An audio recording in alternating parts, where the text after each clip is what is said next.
하나님께서 오늘 우리에게 주시는 말씀은 사무엘상 11장 1절로 15절까지 말씀입니다. 사무엘상 11장 1절로 15절까지 말씀입니다. 다 찾으셨으면 저와 여러분이 한 절씩 교독하시고 마지막 절은 합독하겠습니다. 암몬 사람 나하스가 올라와서 길르앗 야베스에 맞서 진침해 야베스 모든 사람들이 나하스에게 이르되 우리와 언약하자 그리하면 우리가 너를 섬기리라 하니 암몬 사람 나하스가 그들에게 이르되 내가 너희 오른 눈을 다 빼야 너희와 언약하리라. 내가 온 이스라엘을 이같이 모욕하리라. 야베스 장로들이 그에게 이르되 우리에게 이랫동안 말미를 주어 우리가 이스라엘 온 지역에 전령들을 보내게 하라. 만일 우리를 구원할 자가 없으면 내게 나아가리라 하니라. 이에 전령들이 사울이 사는 기브아에 이르러 이 말을 백성에게 전하매 모든 백성이 소리를 높여 울더니 마침 사울이 밭에서 소를 몰고 오다가 이르되 백성이 무슨 일로 울으냐 하니 그들이 야베스 사람의 말을 전하니라. 사울이 이 말을 들을 때에 하나님의 영에게 크게 감동되매 그의 노가 크게 일어나 한 결의의 소를 잡아 각을 뜨고 전령들의 손으로 그것을 이스라엘 모든 지역에 두루 보내어 이르되 누구든지 나와서 사울과 사무엘을 따르지 아니하면 그의 소들도 이와 같이 하리라 하였더니 여호와의 두려움이 백성에게 임하매 그들이 한 사람같이 나온지라. 사울이 베색에서 그들의 수를 세어 보니 이스라엘 자손이 30만 명이요 유다 사람이 3만 명이더라. 무리가 와 있는 전령들에게 이르되 너희는 길르앗 야베스 사람에게 이같이 이르기를 내일 해가 더울 때 너희가 구원을 받으리라 하라. 전령들이 돌아가서 야베스 사람들에게 전하매 그들이 기뻐하니라. 야베스 사람들이 이에 이르되 우리가 내일 너희에게 나아가리니 너희 생각에 좋은 대로 우리에게 다 행하라 하리라. 이튿날 사울이 백성을 3대로 나누고 새벽에 적진 한 가운데로 들어와서 날이 더울 때까지 암몬 사람들을 치매 남은 자가 다 흩어져서 둘도 함께한 자가 없었더라. 백성이 사울에게 이르되 사울이 어찌 우리를 다스리겠느냐 한 자가 누구이까 그들을 끌어내소서 우리가 죽이겠나이다. 사울이 이르되 이날에는 사람을 죽이지 못하리니 여호와께서 오늘 이스라엘 중에 구원을 베푸셨음이니라. 사무엘이 백성에게 이르되 오라 우리가 갈 길갈로 새롭게 하자. 함께 읽습니다. 모든 백성이 길갈로 가서 거기서 여호와 앞에서 사울을 왕으로 삼고 길갈에서 여호와 앞에 화목제를 드리고 사울과 이스라엘 모든 사람이 거기서 크게 기뻐하느라. 아멘. 저는 제가 어린 시절부터 다니던 그 모교회에서 청년으로 청소년부 선생님을 하고 있다가 갑자기 청소년부 전도사로 이렇게 됐습니다. 그 선생님이라고 부르던 아이들도 전도사님이라고 호칭이 잘 정리가 되지 않았을 뿐만 아니라 어른들 또한 한 번에 그것을 바꾸는 것은 쉽지 않았습니다. 특히 다른 분들도 그렇지만 저의 입장에서 오히려 이렇게 나이가 많으신 부장 집사님 같은 경우에 제가 집사님 또는 부장님 이렇게 부르다가 교육자가 되니까 그분 또한 저를 기현아 이렇게 부르다가 갑자기 이제 전도사님하고 부르고 저도 이렇게 함께하는 자리가 굉장히 어색했던 경험이 있습니다. 우리의 그 자리가 그리고 이렇게 변하면 스스로들 그리고 그 자리가 어색할 때가 있습니다. 호칭이 어색한 건 그나마 낫지만 이제 제가 선생님으로 있을 때와 그리고 전도사로 있을 때 그 역할 자체가 많이 바뀌었습니다. 해야 할 일이 달랐고 그 무게가 달라졌었습니다. 처음에는 그러한 것들을 잘 인식하지 못하다가 제가 점차 설교를 해나가고 사역을 해나가면서부터 그렇게 이전과는 또 조금 다르게 접근하게 되니 아이들과 집사님들의 태도가 확연히 달라지기 시작했습니다. 사울은 왕으로 뽑혔지만 아직 제대로 된 왕은 아니었습니다. 위로부터 임명을 받았고 그렇게 뽑혔지만 아직까지 백성들의 완전한 지지를 이끌어내지는 못했기 때문이죠. 그래서인지 사울을 보면 아직도 밭에서 소를 몰면서 이전과 같은 생활을 하고 있는 것을 오늘 본문에서 볼 수 있습니다. 사울은 사무엘에게서 기름 부음을 받았고 그 다음에 또 제비로도 뽑혔고 이제 오늘 사람들에게 인정을 받고 진정한 왕으로 세워지는 것을 볼 수 있는 것입니다. 여러분, 주님께서는 우리를 하나님의 자녀로 그렇게 부르시고 세우셨습니다. 그런데 이제 우리는 아직 그것이 어떠하게 의미를 가지고 있는지 모르고 이전에 우리가 살던 대로 그냥 세상에서 아직까지 말하고 살아온 방식대로 그렇게 세상에서 먹었던 음식과 우리가 즐겼던 취미 등을 그대로 하면서 살아가고 있는 것은 아닙니까? 우리는 이제 이 땅에 살지만 하나님께서 그 은혜로 말미암아 우리가 하나님의 사람으로 변화된 것을 기억하면서 살아야 합니다. 우리는 이 땅에 살지만 이제 우리가 하나님의 자녀로서 우리가 살아가야 하는 것은 이전과 완전히 달라지는 것을 기억해야 하는 것이죠. 하나님의 자녀는 하나님의 사람답게, 예수님을 믿는 사람은 예수님을 믿는 사람에 걸맞는 이제 삶의 방식으로 살아가야 하는 것이 옳은 것입니다.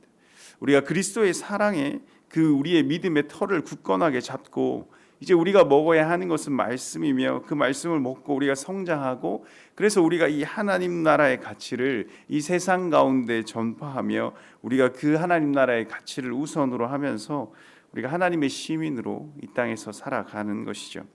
이제 우리의 신분은 왕 대신 주님의 자녀로 그렇게 하나님 나라의 사람으로 바뀌었습니다. 이제 옛사람의 그 태도를 버리고 우리는 이제 그 왕의 마음과 왕의 자세로 왕에 합당한 삶을 누리면서 왕이 해야 하는 그 역할을 하면서 살아가야 하는 것이죠. 우리는 하나님을 믿는 사람으로서 우리 하나님의 마음과 뜻을 헤아리고 그에 합당한 삶을 또한 누리면서 그리고 하나님의 자녀가 이 땅에서 주님의 부르신 뜻과 역할을 해나가면서 살아가야 하는 것입니다. 그러면 그 속에서 점차 하나님의 인정은 물론이고 하나님의 사람으로 모든 사람의 인정을 받게 되는 날이 오는 것이죠. 바로 오늘 이 암몬과 이스라엘 전쟁의 계기로 사울이 진정한 왕으로 세움을 받습니다. 그리고 이 이스라엘의 리더십은 이제 사무엘에게서 점차 사울로 이동하는 것을 우리는 볼 수 있습니다. 오늘 본문의 전쟁은 이렇게 시작이 됩니다. 암몬 왕 나하스가 이제 길르앗 야베스로 쳐들어오는 것이죠. 암몬 왕 나하스는 그 요단강 동편에서 이 일대에서 완전 꽝패와도 같은 아주 유명한 사람이었습니다.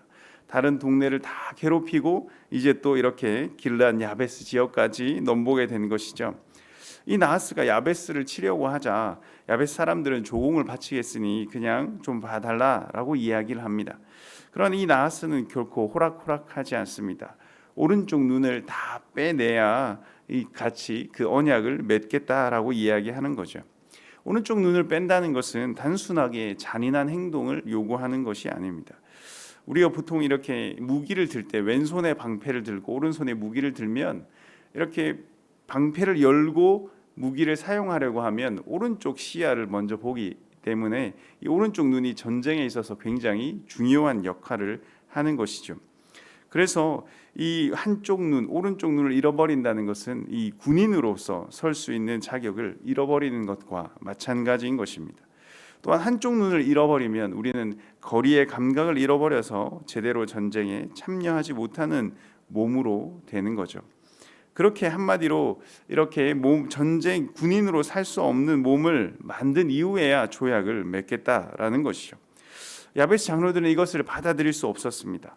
그래서 나하스에게 1회 즉 7일 동안의 시간을 달라고 이렇게 요청을 하고 나하스는 야베스를 아주 깔보고 있었기 때문에 이것을 수락하고 7일을 더 기다려 줍니다. 야베스는 사울이 사는 베냐민 기브온 땅에 이제 전령들을 보내서 이 소식을 알립니다. 사울이 왕이기 때문에 사울의 동네로 일부러 이 전령들을 보냈을까요? 그것은 아닙니다. 오히려 이 야베스와 베냐민 기브아 사이에는 사사기의 마지막에 나오는 그 레위인의 첩 사건으로 인해서 매우 끈끈한 관계가 이미 맺어져 있었기 때문입니다. 그래서 야베스는 베냐민의 기브아에 와서 이 도움을 요청하게 된 것이죠. 그리고 이 기브아 사람들은 이 야베스의 소식을 듣자마자 모든 백성이 울기를 시작합니다.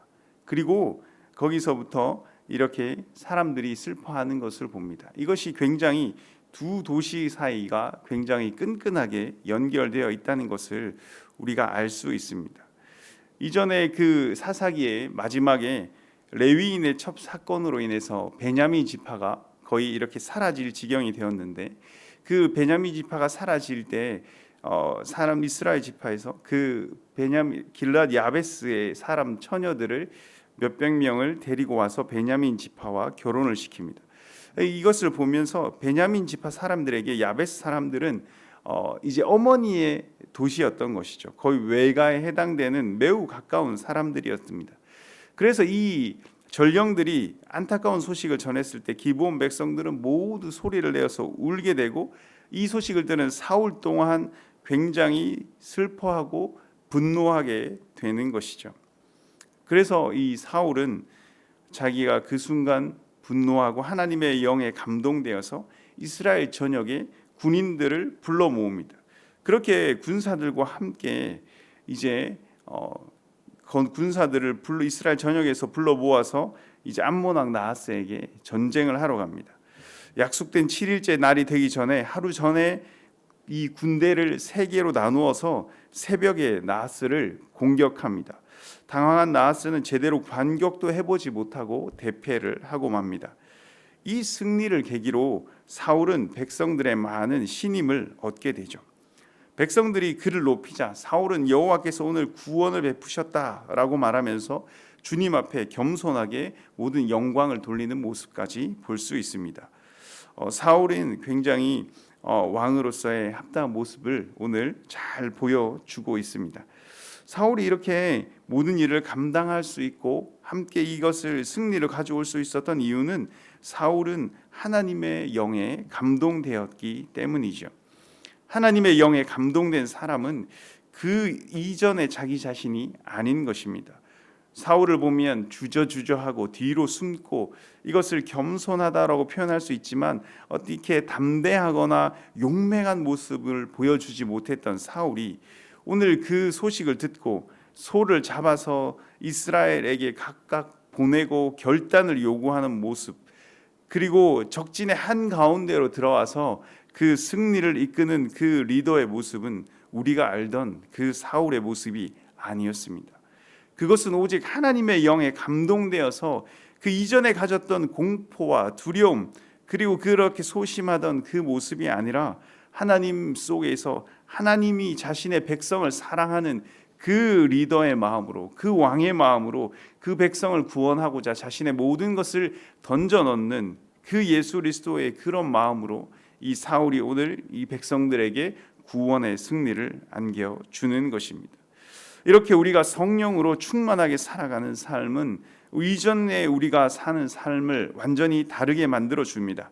그리스도인으로 세상을 살아가는 그런 우리가 힘이 바로 이 성령 충만인데, 이것은 우리에게 늘 폭풍 같아서 두렵고 떨리고 무섭고 어려운 그 현실의 삶 앞에서 우리가 기죽게만 살아가는 것이 아니라 풍랑을 바라보면서 오히려 잠잠하라 명령하면서 바다를 호령했던 그 예수님의 모습처럼 오히려 세상을 다스리며 살아가게 만들어 주는 것입니다. 이것은 우리의 옛사람으로는 불가능한 것입니다. 오직 성령으로 충만한 사람만이 가능한 것이죠. 하나님의 말씀 또한 우리가 우리의 의지로 읽어서 이것은 그냥 문자일 뿐입니다. 성령님의 도우심을 구해서 성령님께서 우리에게 그 말씀의 깊은 것까지 통달하시도록 우리는 기도하고 성령의 도우심을 간구해야 하는 것이죠. 그렇다면 우리에게 이렇게 성령 충만은 어떻게 해서 우리에게 일어날 수 있느냐? 우리는 이것이 우리의 의지로 되어지는 일이 아니기에 하나님께 간절히 기도해야 하는 것입니다. 이 기도는 나의 모습은 지우고 하나님의 것을 채우는 거룩한 치환이 일어나는 작업입니다. 이전에 약했던 나의 모습, 이전에 소심했던 나의 모습, 그러한 옛사람의 나의 모습들은 주님 앞에 내어놓고 주님이 주시는 모습, 주님이 주시는 사명, 주님이 주시는 그 생명 앞에 용맹하게 담대하게 세상을 다스리며 호령하며 살아갈 수 있게 만들어 주는 것이죠. 그렇게 우리가 이전의 모습이 아닌 주님의 모습으로 살아갈 수 있도록 우리를 바꾸어 주는 것이 바로 이 성령 충만이고, 그것을 우리에게 가능하도록 인도해 주는 장치가 바로 기도인 것이죠. 오늘 이 아침에 우리가 이렇게 새벽을 깨워서 우리가 기도의 자리에 나오는 이유는 이제 앞으로 우리가 세상에서 살아나갈 때 우리의 뜻이 아닌 아버지 하나님의 뜻으로 우리는 살기 원해서입니다. 우리가 나의 힘으로 살 수 없기에 우리가 하나님의 힘으로 살기 원해서 이 자리에 우리가 기도하면서 하나님의 도우심을 간구하는 것이죠. 우리가 오늘 하루를 살아갈 때 우리의 힘으로 그리고 우리의 뜻을 살아가는 것이 아니라 성령의 충만함을 받고 하나님의 뜻과 하나님의 힘으로 살아가는 우리가 되어가기를 바랍니다. 함께 기도하겠습니다.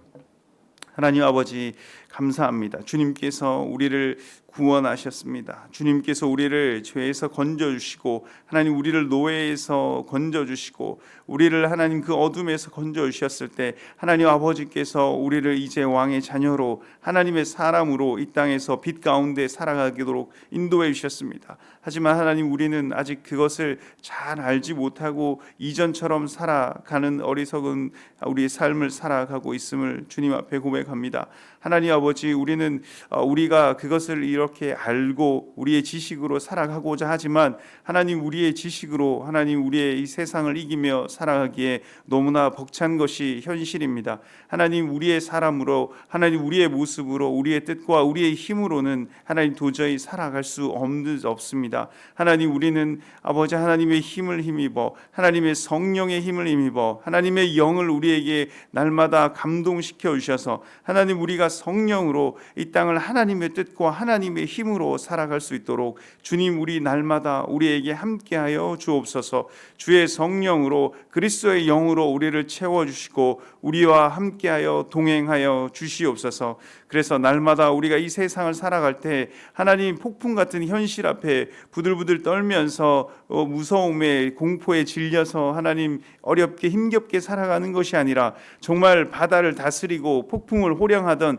그 예수님의 모습으로 하나님 아버지, 그 예수의 영이 우리와 함께 동행하며 그 하나님의 영이 우리와 함께 동행하며 우리가 이 세상 가운데 세상을 다스리며 세상을 살아갈 수 있도록 주님 도와 주시옵소서.